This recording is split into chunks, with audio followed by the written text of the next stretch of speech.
in this town, you may all know about this if you read the Inquirer. If you are a really big... From the outside, Eleanor Blake seemed unstoppable. Her jokes were sharp, her smile radiant, and her presence magnetic. She could make a room of strangers roar with laughter. Yet behind every punchline was a carefully concealed sorrow. Born in a small town in Ohio in 1920, Eleanor grew up in a household dominated by strict routines and quiet despair. Her father, a factory foreman, was emotionally distant. While her mother struggled silently with depression, Eleanor discovered early that humor could be a shield. By the age of 8, she was writing little jokes in the margins of her school books, turning mundane family struggles into comic sketches.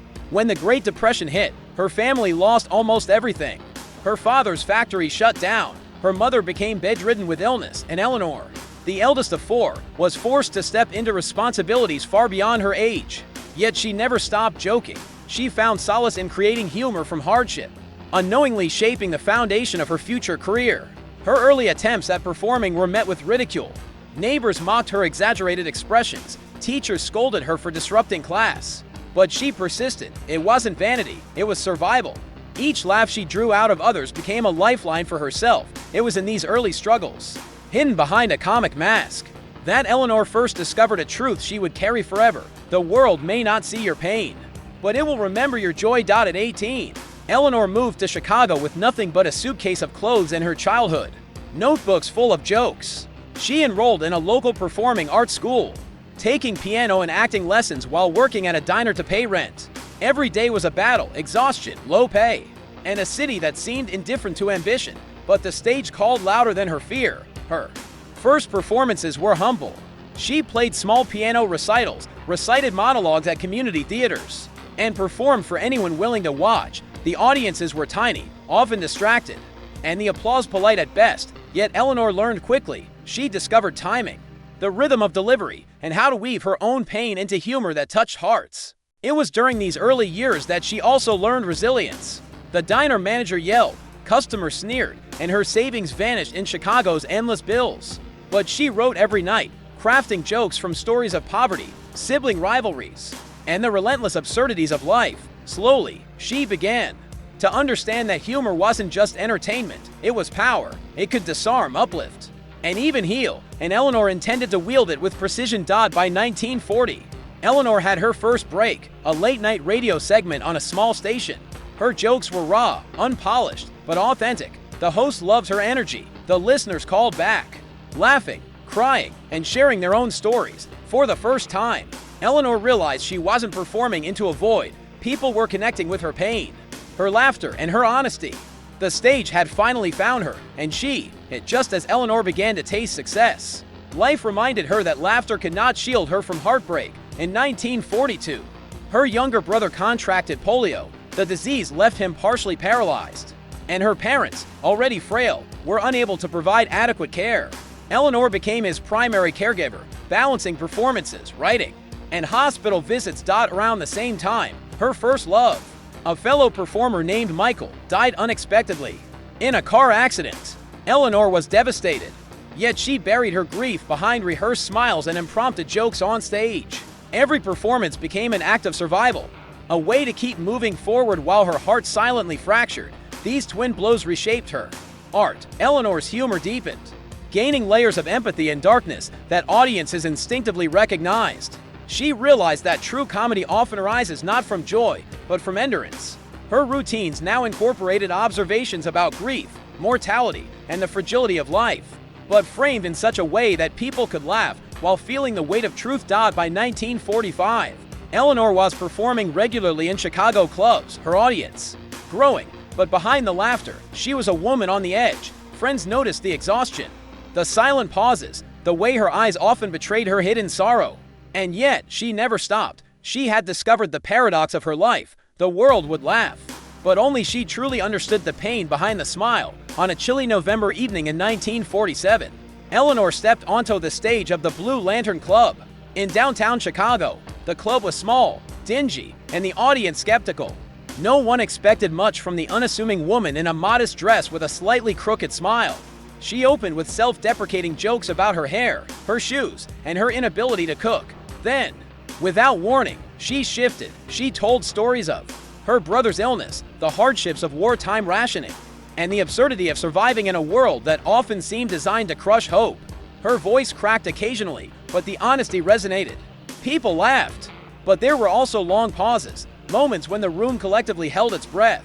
Feeling the weight behind the humor. By the end of the night, Eleanor had turned skeptics into believers. The club owner offered her a contract for a 3-month residency, and word spread fast. Critics noticed a new kind of performer, a woman who could make audiences laugh and feel simultaneously. She wasn't glamorous or polished. She was raw, unfiltered, and unforgettable.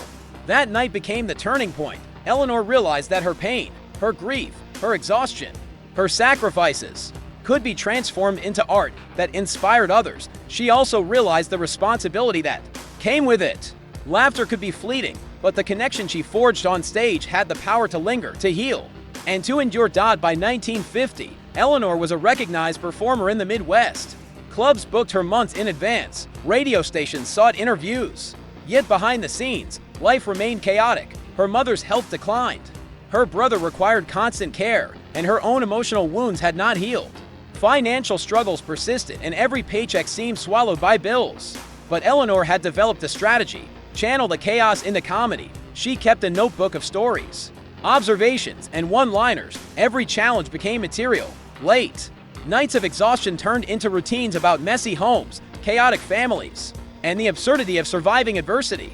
Her audience didn't just hear jokes, they felt a reflection of their own struggles, a validation that life could be endured with humor. By 1953, she had her first national radio spot. Her delivery was sharp, her timing impeccable, and her humor accessible yet profound. She spoke of hardship without self-pity, of grief without despair. This rare combination made her irresistible to audiences hungry for authenticity. Eleanor understood that comedy was not just entertainment. It was a lifeline for those navigating the unpredictability of life. It was during this period that she also experimented with her appearance. She adopted a distinctive look, flamboyant hats, bold dresses, and exaggerated gestures to command attention and create a visual signature. The image became inseparable from the performance, and soon, Eleanor was not just a comedian, but a phenomenon. She had found the balance between visibility and vulnerability, humor and heartbreak, resilience and recognition. As Eleanor's career soared, the responsibilities at home remained relentless. She cared for her brother, visited her ailing mother daily, and managed a household that seemed impossible to sustain. Each performance was a reprieve, a chance to inhabit someone else's laughter while suppressing her own fears and sadness. The tension between public success and private struggle sharpened her art. Audiences never knew the sacrifices behind each joke. The nights she went without sleep, the meals skipped, the bills unpaid. But Eleanor's performances became richer because of it. Her humor took on a universal quality. It spoke to parents juggling chaos, workers surviving hardship, and anyone enduring the invisible weight of responsibility, even in moments of triumph. She faced setbacks. A national tour collapsed due to low ticket sales. Critics misinterpreted her satire as shallow. Yet, Eleanor's persistence never wavered. She continued to perform, to write, and to innovate. Humor was her weapon, her solace, and her legacy and progress. Each setback was transformed into fuel, each failure a lesson embedded into her next performance. Through this relentless balancing act, Eleanor discovered a truth she would carry forever. The audience sees the laughter, but the performer bears the burden. And it is within that tension that brilliance emerges. By 1958, Eleanor had finally broken into national television. Variety shows, late-night spots, and radio interviews introduced her to audiences who hadn't yet experienced the raw intimacy of her live performances. But behind the spotlight, her personal life remained turbulent. Her brother's condition worsened. Her mother's health was declining, and Eleanor faced the constant fear that her success might crumble under the weight of responsibility she carried alone. It was during this period that Eleanor began experimenting with darker comedy, humor that acknowledged pain while transforming it into laughter. One segment featured her recounting her daily struggles with caregiving, financial scarcity, and exhaustion, delivered with razor-sharp timing and self-deprecation. Viewers laughed, but they also felt her honesty. Critics began calling her a comedian with soul. Recognizing the rare depth in her work, Eleanor's performances evolved into an art form. She combined physical comedy, narrative, storytelling, and sharp observation in ways that no one else had attempted.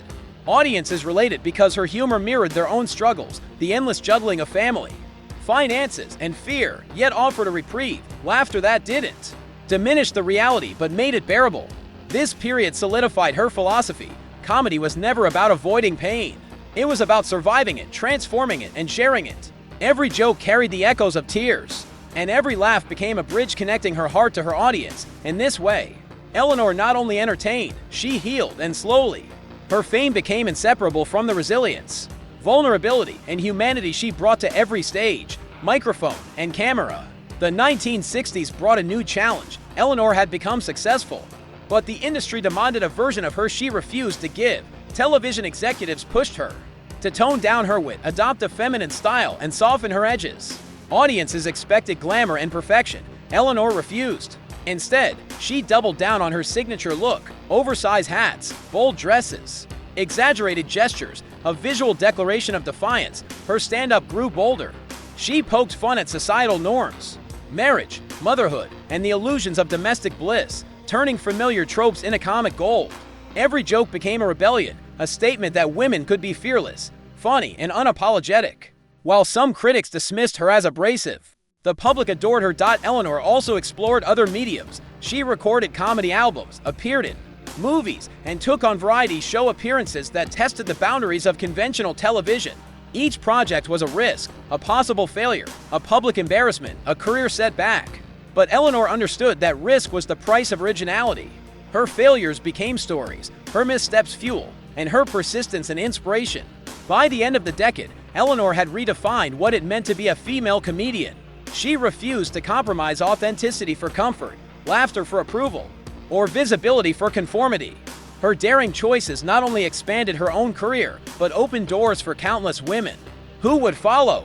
And in every risk, there was purpose, a chance to laugh, challenge, and leave a mark. Despite fame, Eleanor never escaped hardship.